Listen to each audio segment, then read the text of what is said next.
You got it. All right, our next question will go to Bob Pockris. Go ahead, Bob. Yeah, Jimmie. So, as far as your team, like, are you invigorated with the challenge? What's your mentality at the moment? And I'm excited, invigorated, exhausted. All of it. It has been really an exciting adventure that I've embarked on here, and to learn from Maury Gallagher, to be a part of this great team, and learn from everyone that I'm surrounded by. I'm in a whole new element here, and it's been very exciting to be in a new element. At the same time, there's some foundational pieces coming together for us, decisions that we're making that will really help the team grow in the future. And then we have our job at hand in the situation and environment that we have at hand to deal with in the 2023 season. So it depends on the hat that I'm wearing in some respects, but there's been a lot of work, but a lot of excitement, a lot of fun, and I truly feel like I'm a part of something that's really going to be a force in the future of NASCAR. I believe you're supposed to leave for France on Monday. So what will you do if this race gets pushed to Monday? Yeah, we've been talking to the ACO. The reason I need to arrive early is to run in their simulator and learn their procedures and protocols. It's much different than anything else I've done before. So we've notified the ACO. They're aware of the potential rain delay and the fact that I might arrive to Paris later than my scheduled session on Wednesday morning. And it appears they're willing to work with us and try to figure out how to get me some sim time on Thursday or Friday, or even Wednesday evening. My flight just gets in late and has me behind schedule. So we're actively working on that and feel really good about our options. Thanks. Yep. All right. Our next question will go to Steve Reed with the AP. Go ahead, Steve. Hey, Jimmie, can you hear me? Yes. Okay. Hey, just wonder, just back here to racing at Charlotte, we've had so much success. What went into that decision, and what are your emotions heading into the weekend if we do get to go racing? Yeah, for me, it's really been about identifying the marquee races around the world and trying to figure out how to run in them. And Le Mans is a great example of that. Daytona 500, Coke 600. These are the marquee events, and very thankful of the opportunity I have to race this weekend. I feel about as ill prepared for a race as I ever have in my life, though. With the threat of rain and not getting any seat time in a next gen car on this particular track. I ran a couple hours out in Phoenix before the season started to get a feel for things, and that's my only oval experience. Comparable oval experience, although it's still pretty different. I was hopeful to get some laps today. The way that sim time works out and what's available to the team, I think I made 30 or 40 laps a couple of weeks ago, and was very hopeful that today I could be on track and develop a feel for the car and an idea of what to expect. I don't think that's going to happen, and it appears I'll just go in green, and thankfully it's a 600-mile race, and I'll be able to get some reps and get to that first stage, regroup, get the second stage, and of course try to work my way forward.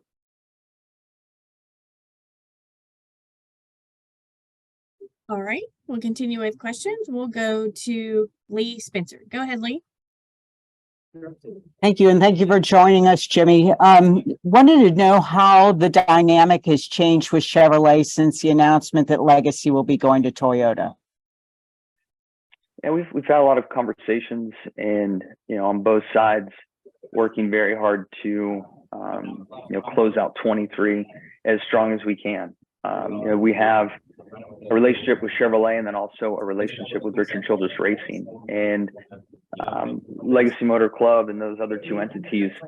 There's a lot going on, but everybody is truly putting their best foot forward and trying to provide what is to be expected for the contracts for Legacy Motor Club in 2023.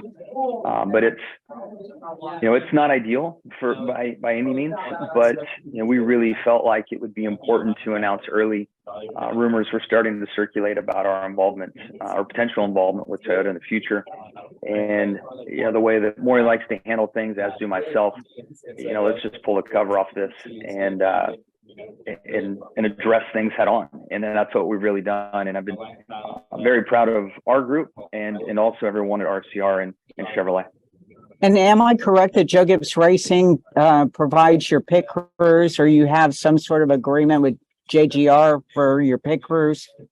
We do, ironically, yes. We did not elect to have our own pit stop program for the 23 season, and went out and shopped and found what fit us best from an over-the-wall standpoint at Joe Gibbs Racing.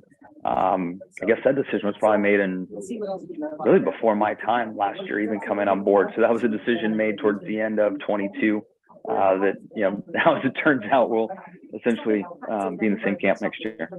And one more, if I may. What have you learned about Eric and Noah since coming on board at Legacy?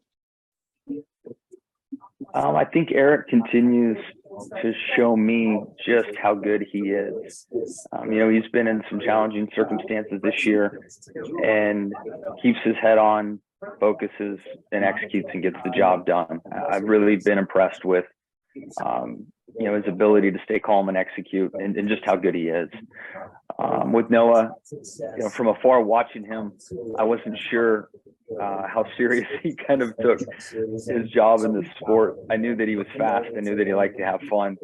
And I can say in the short time I've really worked with him closely, he still has those two elements, but his desire to be as good as he can at this sport has really impressed me. So I guess ultimately his commitment to his craft is what's impressed me the most. Thanks, Champ. Thanks, Amanda. All right. Our next question will go to Kelly Crandall. Go ahead, Kelly. Thank you. Hey, Jimmie, hopefully you can hear me. Yep, gotcha.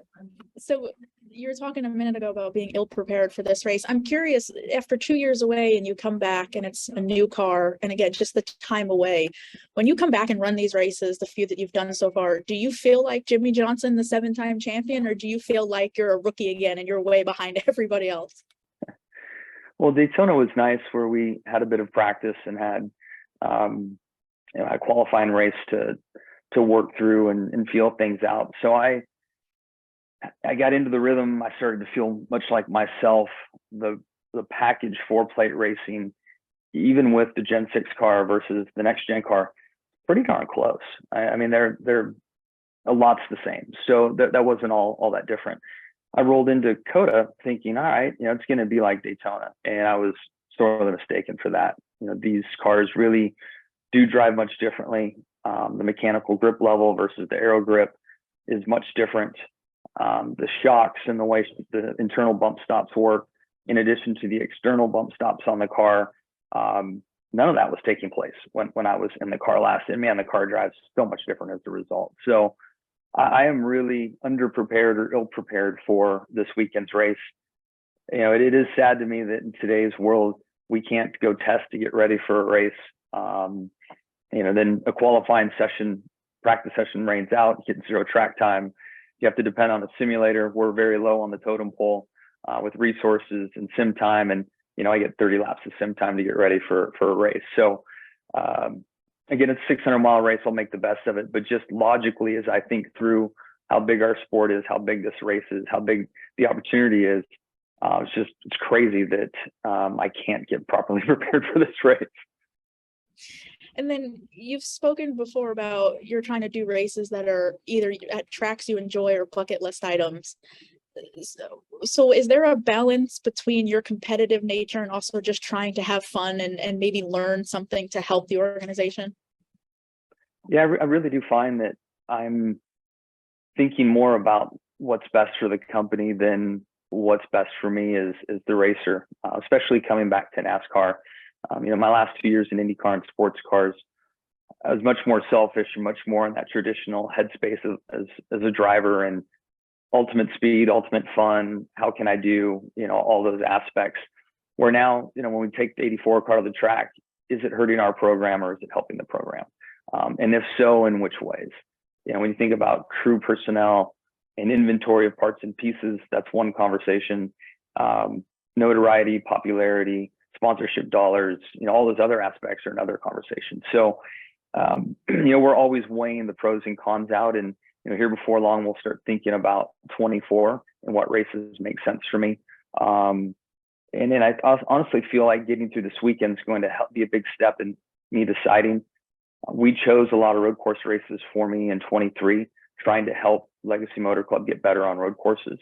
And we feel like we've seen some gains from that, especially the time I've been able to spend with Noah and Eric, going to the sim, going to a driving school, driving some other cars, and really just kind of spending time together and honing that craft. This will be my first proper oval. And depending on how that experience goes, I think will give us a better place to decide from looking at 24.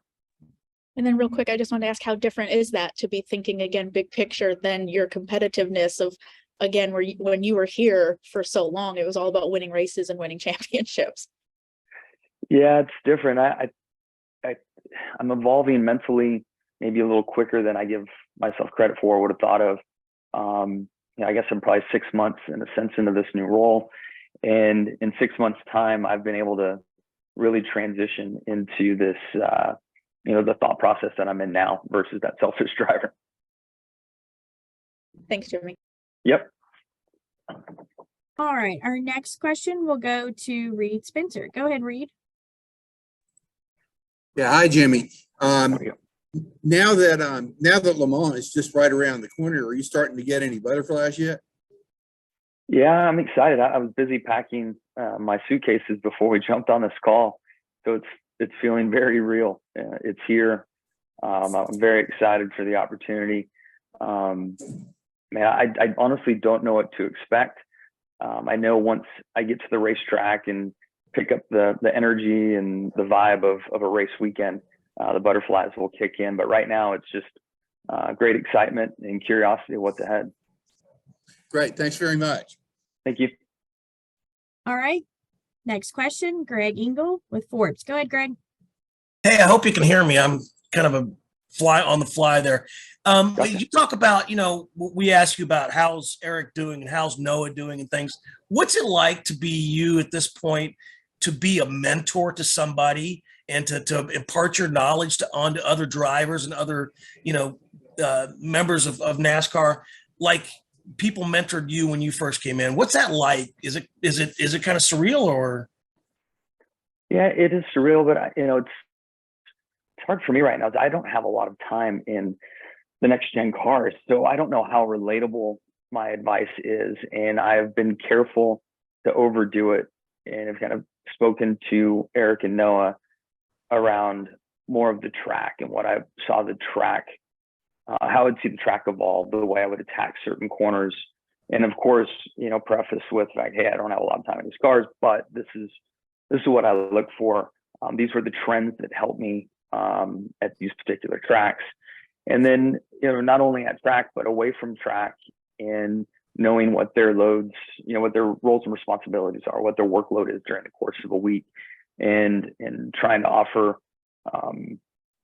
advice and trends that helped me deal with a long career in NASCAR. And to that effect, very thankful that Amy Stock is involved, that John Lewinson, people that worked so close with me through my 20 years in this sport, and we can all mentor and help. Noah probably a little bit more. Eric's certainly a veteran at this point, but we're able to mentor as a group, and then I can as an individual on a much broader spectrum than really just in the car at the track. Jimmie, thank you, my friend. Have fun next weekend at Le Mans. I'm extremely jealous, but I'll be cheering you on, sir. Appreciate it. All right, we're going to go back. Bob Pockris, did you have a follow-up? Yeah, I did, Jimmie. What's your biggest worry going to Le Mans? Like, what's keeping you up at night, if anything? For me, I am concerned about the top division surprising me in the car somewhere in one of these corners. All the sports car racing I've done to date, I have been in the fastest car. I've only had to worry about looking out the windshield and really not, on a consistent basis being passed.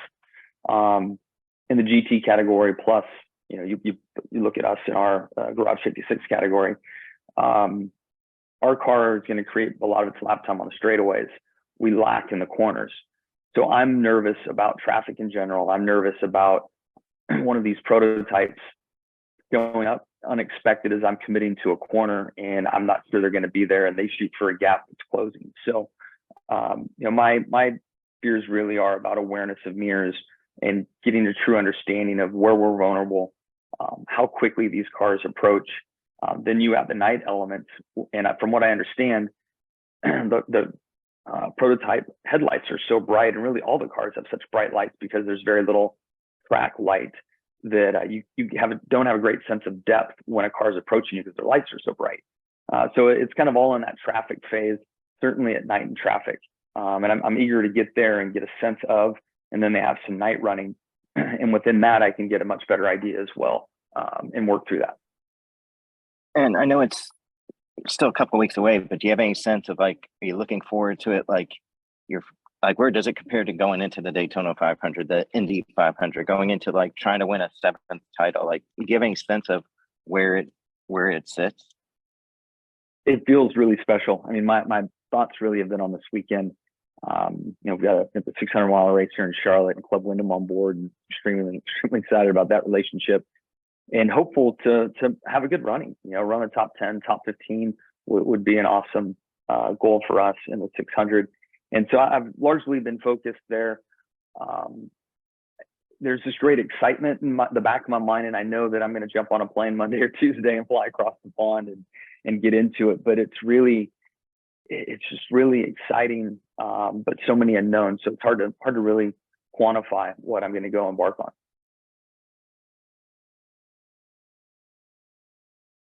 All right. And Steve Reed, did you have a follow-up? Oh, no, I'm good. I'm sorry. My hand Okay, was no up. problem. Just wanted to double check. All right. Well, Jimmie, we really appreciate your time. Thank you for spending some extended time with us as well. We wish you the best of luck this weekend and best of luck in the coming days and next week as well. Cool. Thank you. See everybody soon. Thank you. And to all the media who joined us as well, I will have a recording of this session available. I will work to get it to you guys, but if you need it, you do not hear from me, please reach out. I'll be happy to send you the link. Thank you.